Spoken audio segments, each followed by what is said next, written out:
Welcome to People First Builders, celebrating leaders in construction who build success through their people. My name is Fletcher Wimbush, your host. I'm the CEO of Discover.ai, a performance hiring software helping small and mid-sized AEC companies solve their hardest problem, people. We help people first leaders install and execute repeatable talent acquisition systems that drive business results by hiring top performers, lowering turnover, and building world-class company cultures. Stick around to the end and you can learn more about how to become a guest on our podcast and share your story with the world. Welcome to the People First Builders podcast. My name is Fletcher Wimbush. I'm your host.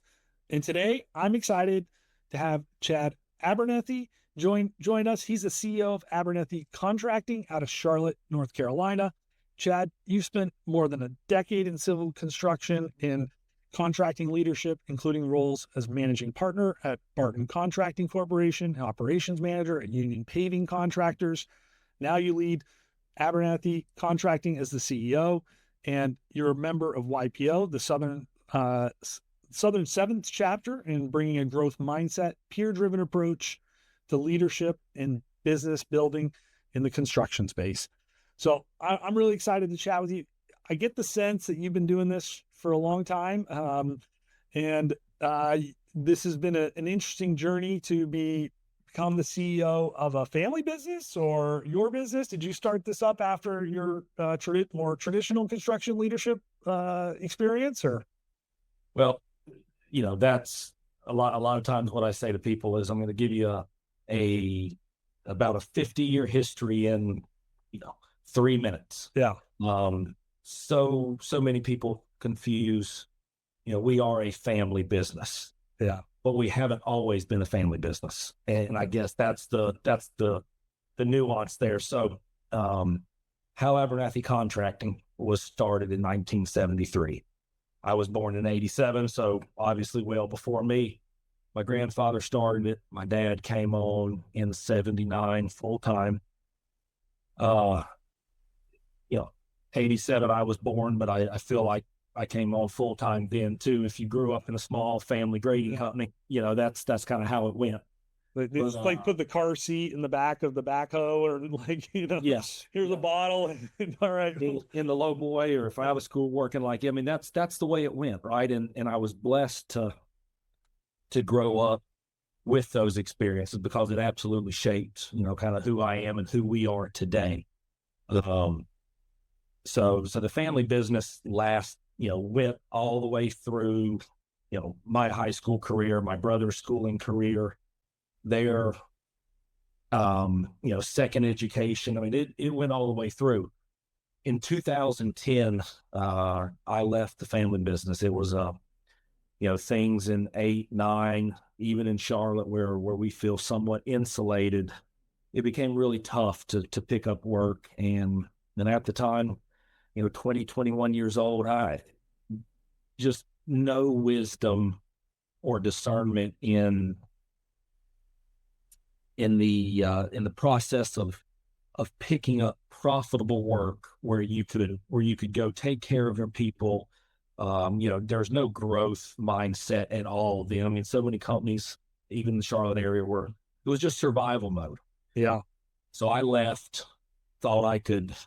I was burnt out of the grading business. The weather, we had a rough winter that year, and that short-term mindset, right? Mm-hmm. And I was involved with a paving company in Monroe, and I said, you know what, Pop, it's what I call my dad. I said, I've got to do something different, and I left, and that was it was a turning point. Number one, I think for sure in my life, right? The Lord knew that I needed to leave, and I think all of this happened for a reason. But it was probably also a turning point in me and my dad's relationship, because for the first time ever, he really just became a father, right? It was all the way up through, couldn't have asked for a better father. Yeah. But also I had a boss growing up, right? Yeah, it's always a challenging dynamic in many cases. It is. And so that was 2010. By 2012, me and a partner had started Barton Contracting. We worked together at Union for a little bit and realized that that's not where we wanted to be long term. And we set out to build a really good small paving company here in the Charlotte area. Okay. That was really what it was about. And so that was 2012. At the same time, the family business was continuing on. My youngest brother had gone back into it at that point. The middle of us, my middle brother, was not in the family business yet. But right now we were two separate camps. Yeah. And from 2012, Fletcher, to 2022, and there's a lot of history in between, but we took Barton Contracting from zero top line, north of 45 million top line. Wow. So very nicely. Yeah, in 10 years, right? And from zero people or one employee really is what it was, to about 130, 135. Okay. And I say that to say, number one, that the growth in the civil world and in the civil contracting world is not easy. Extremely capital intensive, very process driven. What I didn't know was very people driven, right? Yeah. And at the end of the day, you're right. And at the end of that, we did all of that. And I say this, and my guys have heard me say it, right? There were a few core people that were there with me that are still with me today. But overall, we did it without the right people, without the right systems, no true processes, no true leadership. And it was a hard 10 years. Yeah. And, it was a great personal cost doing that, mental, physical, all the different things it cost me along the way were immense. Yeah. But the one thing, right, the family business stayed, and I watched both my brothers come back into it, my dad stay in it, and they just stayed true to the unspoken values. They weren't on the walls like they are today. They weren't being taught like we teach them today. Yeah. But they just stayed working for good people, doing things the right way. And over, 2019, 2021, the COVID, I got to see what really well-managed, people first from a small scale. I mean, family business was about 15 people at max size. Okay. So there you had. They'd stayed pretty small. That's right. And by the time 2022, the end of it came along, I realized I either had to make a really big decision from the Barton Contracting side, or I don't know if we would be around today. And that's the truth. And that's hard to say sometimes, but I think that's the honest truth. Because there was so much broken, and we set out, there were a few things in play, on the real estate side with our shop at Barton being sold, my dad's and my brother's shop being sold, parts of Charlotte or the development coming in and the kind of the re-urbanization of certain areas has taken what used to be very industrial land and made it highly valuable. Okay. So we were both going to be forced to rebuild. And it was a conversation in January of 22 that really made me stop and think that if we were ever going to put it back together, now was the time to do it. And, so I had to work to get my partner at Barton to the point of getting him out. Okay. In the right way. And then we had the task of getting my dad out. Okay. And that was tough too. Yeah. And it took a year, but over the entire year of 22, we set out to go through 2 buyouts and the merger. Yeah. And at the same time, start building a company culture, setting in a mission statement, values, the right leadership, all this stuff over the course of, we kind of had a time frame of a year, right? Yeah. One of 23. I mean, it's clean slate across the board in a lot of ways. So some key players are, exiting. Your physical buildings are being relocated, it sounds like, right?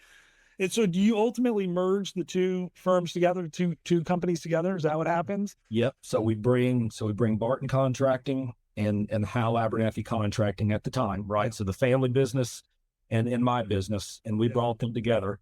And so on January 1st of 2023, we opened up as Abernethy Contracting, and that's who we are today. Okay. And so myself and my two brothers lead Abernethy today. And because being a paving contractor, you were just handling one piece of that kind of civil contracting component, but you guys had the more general civil contracting, the full site development and grading and all the utilities component under the Abernethy brand, then I guess, and bringing them together gave you some nice synergy, probably. Yeah, for sure. By 2018 at Barton, we were turnkey civil. I mean, I'm talking earth, pipe, paving, concrete, soil stabilization, milling, turnkey. Yeah. So with 15 people, or were you subbing out the trade? No, that's on the Barton side. On the Barton side. Oh, okay. Oh, Barton you guys side. had involved in then to be to self-perform all the work at that point. The family side saved sparks. Yeah. And and did really it was pipe or dirt and paving is what they stayed in. Okay. And we worked together a lot over those years. I bet. All the paving, and it was meant to be. It was always meant to be, and now we are who we are.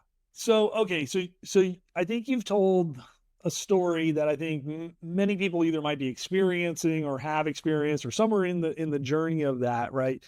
As you start fresh and you have 0 people and you scale from 0 to 130 or 100 plus people to 45 million in revenue, right? There's a process, a journey, there's a set of experiences there. And so, maybe if you could just share that a little bit, I'd love for people to be able to kind of, I know these can be kind of sensitive topics, but I always think the pain of getting it wrong is as much as there's a financial piece of that, it's the emotional and the physical and the relationship side of that I think is the bigger toll. Tell me about some of those kind of experiences in some of the growing pains as it related to the people side and experience, things that you learned or in the bad, and then how maybe you began to turn those things around.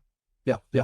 No, and I think if you'd asked this question halfway through that journey, I don't think I would have had any of the answers, because when you're so close to it and it's what you're doing, it's so difficult to see maybe the big picture, right? So now looking back, and I feel like this is one area that I can really have an impact on, whether it's a younger company, a smaller company, whoever it is.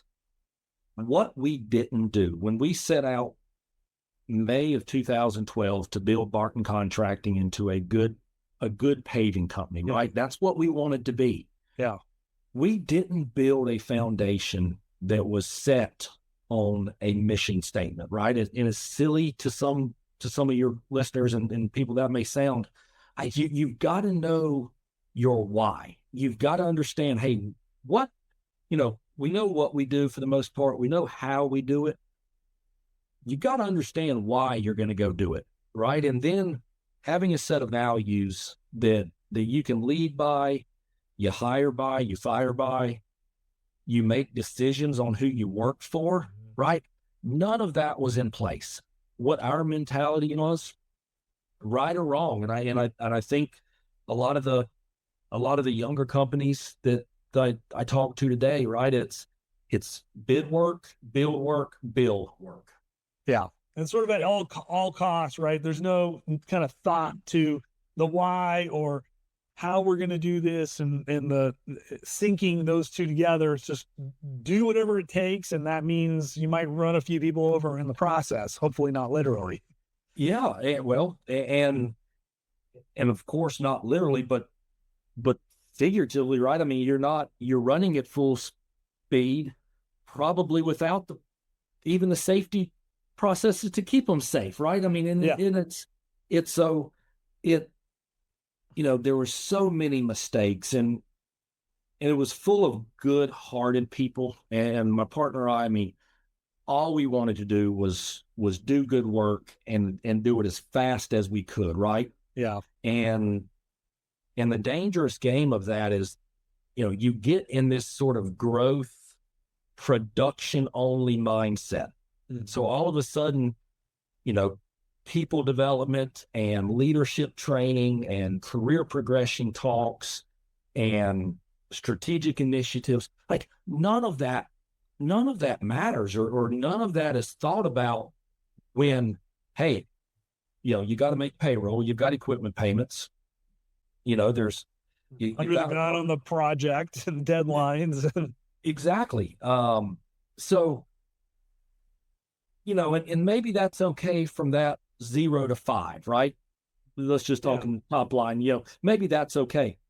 But what we didn't do was at 5 pause, or at 10 pause, or at 25, because say enough's enough. Like, hey, this thing, we've got to build a foundation here. We've got to get leveled back out, and then we've got to go. It's easy to manage a team of 10 or 15 people, maybe even 20 people, and kind of be in sync and have a little bit of a culture and sort of a mission, whether it's spoken or unspoken, right? Because it's easy to connect with that many people and to influence that many. But as it begins to scale out beyond that, it's almost impossible to affect those things. And I mean, I find a lot of folks in, the early, this like hyper growth, early stages before they're starting to hit some like really exponential growth or really expanding beyond, say, 10 to 20 people on the team.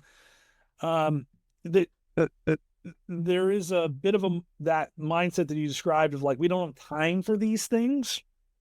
And that is just what it is. Like, we can't afford to do that. It's a time, or we justify that we can't afford the cost of doing some of these development issues or investments into our people.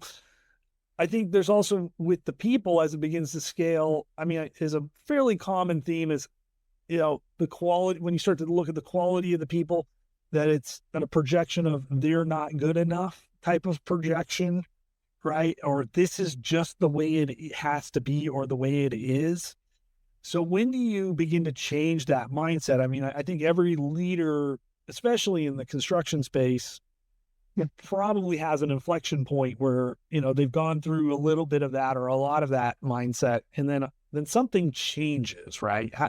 Where did it change for you? Where was the light switch? Was there like a moment or a series of things that occurred where you're like, okay, enough is enough. I'm going to begin to change our behaviors as leaders. We're going to start doing things differently.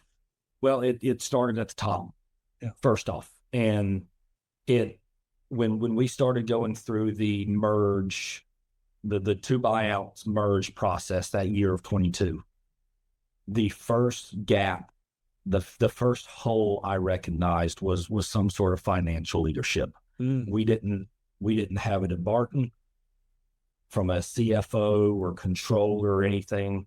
And in Abernethy, the family business, did not have it either. Okay. And so the first move we went out and did was we found the biggest stud of a CFO we could find, and had been a family friend, had great financial background, but most of all, he's a leadership focused CFO that cares about our people, that is willing to dive into the operations, willing to train. And that kind of set it off, Fletcher. I mean, in terms of if we started at the top, then we all decided that we had to be better leaders. So we started pouring in for the first time in a 20-year career now.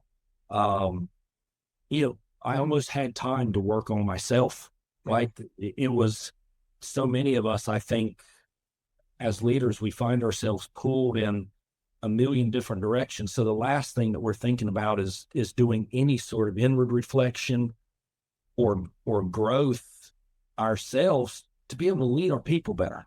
If we can't take care of ourselves, how are we going to go take care of our people? And you're a YPO guy. I'm an EO guy. I mean, I know one of the common things that I see with new prospective members into these groups or these communities is I don't have time for this. And, the retort is like, you don't have time not to do it. Right. Yeah. But I mean, you're highlighting that it's this kind of this downward spiral effect, right? If you don't take the time to invest in yourself, well, you're definitely not going to make the time to invest in your people or like create opportunities for them to invest in themselves, right? And so there's that, it's that mindset shift there. And when you start at the top, say we're going to get better from the top down, and you've got a set of values in place, it starts being really easy to see who fits and who doesn't. Yeah. And there were obviously parts of the business that were more broken than others. And we started filling those gaps, and we're to the point now where we have to be really careful. We have so many extraordinary leaders. And one thing that we say around here a lot is, right, I mean, we've got to train the gap. If we've got a standard, not everybody's going to meet the standard, but if we keep raising that bar and elevating it, we stand a chance of running a lot of good people off that just because we think that they don't meet the standard. So, we've made a big push to train the gap, right? And build a bench, be a very good model or build a model what being a leader at Abernethy looks like. Okay. And if we do that, and we can get as much of our team up to speed on kind of what we expect from a leadership standpoint, then it becomes really easy to just try to multiply that through the ranks. Yeah. And that keeps us from overlooking or looking past some incredible team members that in times past we'd say, oh, they're not meeting the standard, or, they didn't live out the values here. We got to part with. We are not, we want to retain and keep people, love them where they are, right? Yeah. Train them to where they need to be. Yeah. So having that helps you highlight areas where people can develop and grow so that you can invest in them and then give them that opportunity to meet the standard, as opposed to just like, they're not doing it, let's cut bait and, start over again. How has this affected turnover, growth, maybe the burnout, or your own, as leaders within the own organization, your own time that you have to be able to do things other than be in the grind? Mm-hmm. We had a well-known industry leader visit us today. He was here with one of my brothers and walking around. They're checking some job sites and things. And I told him, like, it has become fun again. When this business, and just like a lot of any of your construction trades, I'm sure, like, it's not an easy business. There's so many variables that create stress, financial strain, family strain, all of these things. The second that we determined, hey, we are going to build this thing from a people first mindset, right? We are going to love them and care for them. And that's a word that probably don't hear a lot in the construction space, and probably not the civil space with a bunch of not a lot of warm fuzzies, but it does matter. It does, and especially as the workforce changes, and that's a whole nother topic. But we are going to care for our people, and when you watch, we have a set of division managers that lead the different departments of our business, and from a leadership team, myself, Kyle, Kurt, Kevin, our CFO, when we pour into those DMs and then you watch them start for that effect to start trickling down through their ranks from the superintendents and the foremen, like culture, it's obviously, I mean, culture is going to explode from that, right? Because it's coming down and it's just seeping through. But these guys' lives have changed. I think they're better fathers, they're better husbands, they're better leaders at work. Yeah. Because the bulk of our job as a leadership team is really just to develop our leaders. Now that's, you get to a point in, some encouragement for some of the guys that may not be here, or the companies that are getting ready to go through this. Like you get to a point in your business where if you take the time and you get systems in place, if you work on getting your processes, if you work for good people, good clients, there's some clients out there that frankly, they're just not good to work for, right? They may be setting a standard and using your value system to make decisions on who to do business with, right? Yep. Because they'll run your people ragged, right? Yeah. You get to that point, the business almost takes care of itself. Yeah. It really does. And of course, we're going to have to be the guardrails. I use that a lot, right, to keep it. But then our focus is not how we can go put pipe in the ground better, right? Our focus is, hey, how can we train and develop our foremen that they want to put pipe in the ground better, or that they become a better leader to their crew so that they can lead them to put pipe in the ground better. And that is ultimately what it's about for us these days. And that's become fun. Yeah, that's it. So that's the emotional shift from like dreading to get up at work or grinding every day or everything's a headache to this is fun and the problems that we solve. And again, that mindset shift of we're not putting pipe in the ground. We're looking for opportunities to develop people. Right. And at the end of the day, an employer value proposition is something we talk about a lot. It's people development, right? We want to grow personally, we want to grow professionally, and then there's with that comes a financial component of how do I take care of my family, right? And so as long as we can check all three of those boxes, and not one of those is grossly out of whack. I mean, not all of them have to be tip top, but no one of them can be of great deficiency. Great things are going to happen. So did you see an effect on, some measurables like say turnover, profitability, growth, top line growth? I mean, what kind of metrics did you see affected by some of these mind shifts? All of them, every one of them. We've, I would say in the early stages, maybe 23, all of 23, maybe a little bit of 24, just getting people in the door was a little bit difficult, right? I mean, as you're building a culture and you go from two different companies into one, the market's a little bit, they don't understand it. Where did Barton go? Who was Abernethy? Like all this thing, right? We had top line growth, I think just organically. That happens when, it doesn't necessarily happen. We set out and had a few big jobs that we've got, profitability for sure. Now, are we where we want to be? I don't know if we'll ever be where we want to be. Yeah, that's always a moving target, I imagine. Yeah. But I'll tell you, Fletcher, retention, getting the biggest metric I think we look at now is, we are building a bench for all these different positions. Yeah. We have a waiting list per se, right? Not that it's that, but of people that have applied that want to be here, that as soon as we have a spot, they get a call saying, hey, we've got a spot. You meet you've got the experience, you've got the skills. We believe you're a value fit, right? You understand how to love people. You understand how to load the wagon. I mean, all these things that are our values.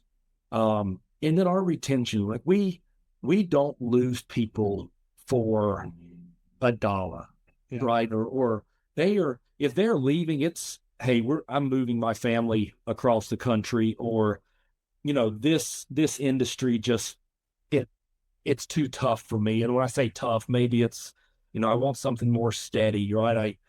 I want something 45 hours a week, not 65 hours and 20 hours, right? But we set out to create a good place to work.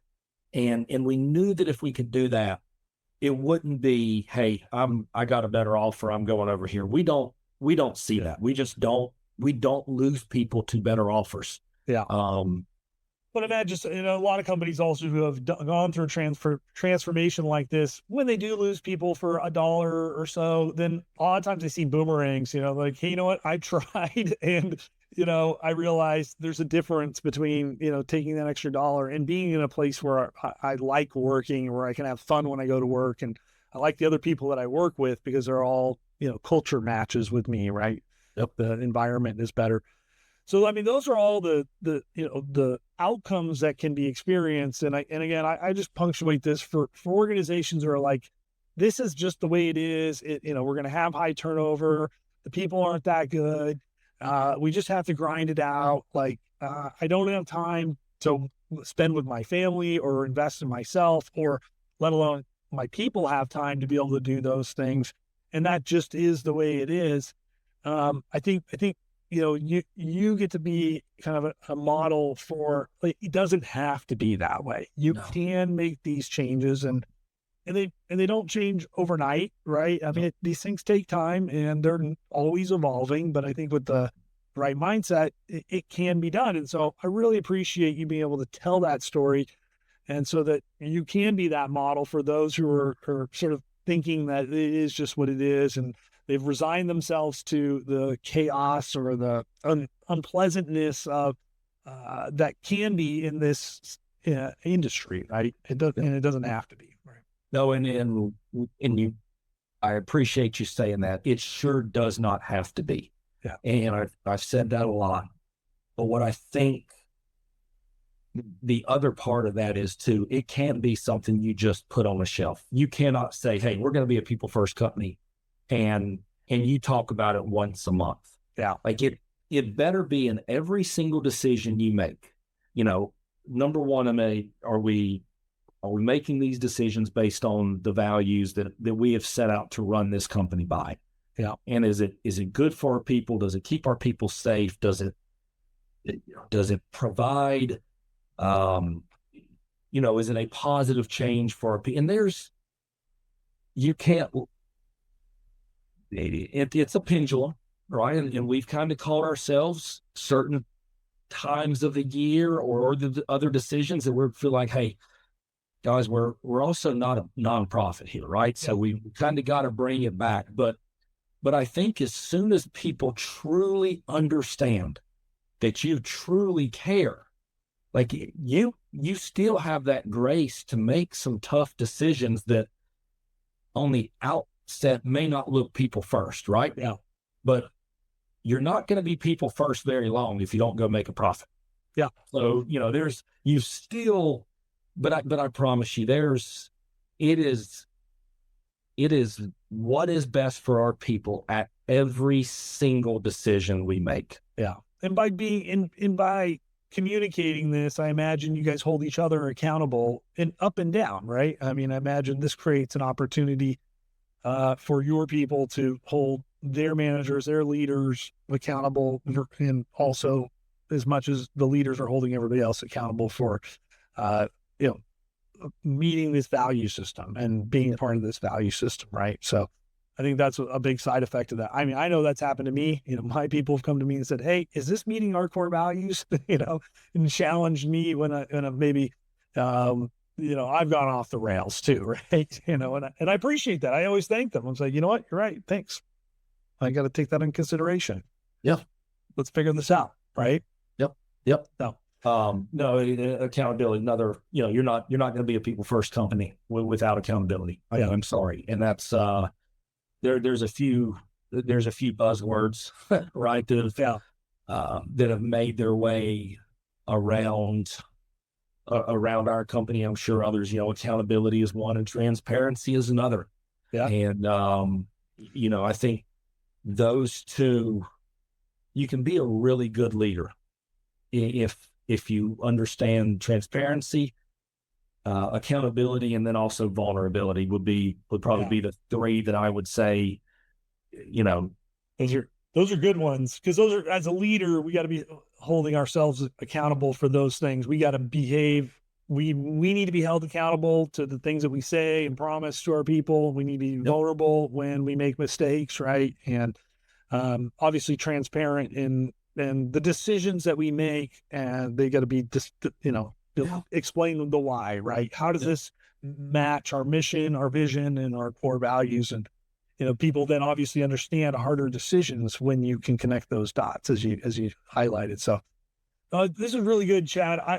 I think, again, I really appreciate you sharing your story and being vulnerable with us and kind of sharing like, hey, it wasn't always like this for you, and that you've had made some mistakes in the past, and that had that kind of come to Jesus moment where you decided to change how you're going to operate your business, and to share a little bit about that story and some of the outcomes. So really, really appreciate that kind of sharing of the good and the bad side of this story. And I think that many organizations experience at some point in time, right? So how can folks get in touch with you? LinkedIn's a great tool. I'm not always the best on it, but LinkedIn, look up www.abernethycontracting.com. Want to get that right. A lot of company information there. Fletcher, I think what's most important is, man, I want to have an impact, and I want to be available or an asset to any of the trade type industry that is your listeners, or is our kind of industry. Just because I'm not the best one to tell you what to go do. There are some incredible people out there that are a lot smarter, a lot more successful, and have done a lot of things right. But I can really be an asset on the things what not to do. Because I tell a lot of people I tried to screw it up for 10 years, and somehow the good Lord kept us around, and we get to be here today to tell the story. So, well, I think that's important, Chad, and that's where I really appreciate you being vulnerable for folks. Because a lot of people don't always want to talk about the mistakes that they made, right? And that's important to be able for other people to hear that, right? Because that vulnerability piece of it, right? And being available for, involved in some peer groups and things like that. And man, I really think the next 2 or 3 decades of my working career is going to be, obviously leading this place, but helping whether it's the younger generation, which feels kind of funny to say, but, or maybe it's the older generation that also has not adapted that people first mentality. So just always want to help any way I can. Yeah. Well, Chad, I really appreciate you having you on, and thank you. Great to be here. Thank you. Thank you so much for listening to our People First Builders podcast. If you're a successful construction CEO and would like to tell your story on this program, please visit our podcast homepage, FletcherWimbush.com/peoplefirstbuilders, or check it out in the notes below. If you got something out of this interview and would like to share the episode on socials, we always appreciate that. Just take a quick screenshot with your phone, text it to a friend, or post it to the socials. If you know someone who might be a great guest, tag them on social and let them know. And don't forget, #PeopleFirstBuilders. I love seeing your posts and guest suggestions. We're regularly putting out new content. To make sure that you don't miss out on any episodes, go ahead and hit subscribe on your favorite podcast channel. Your thumbs up and ratings and reviews go a long way to help promote the show and mean a lot to me and my team. Want to know more? Go to our website, FletcherWimbush.com, or follow me on LinkedIn. Thanks for listening, and we'll see you next time.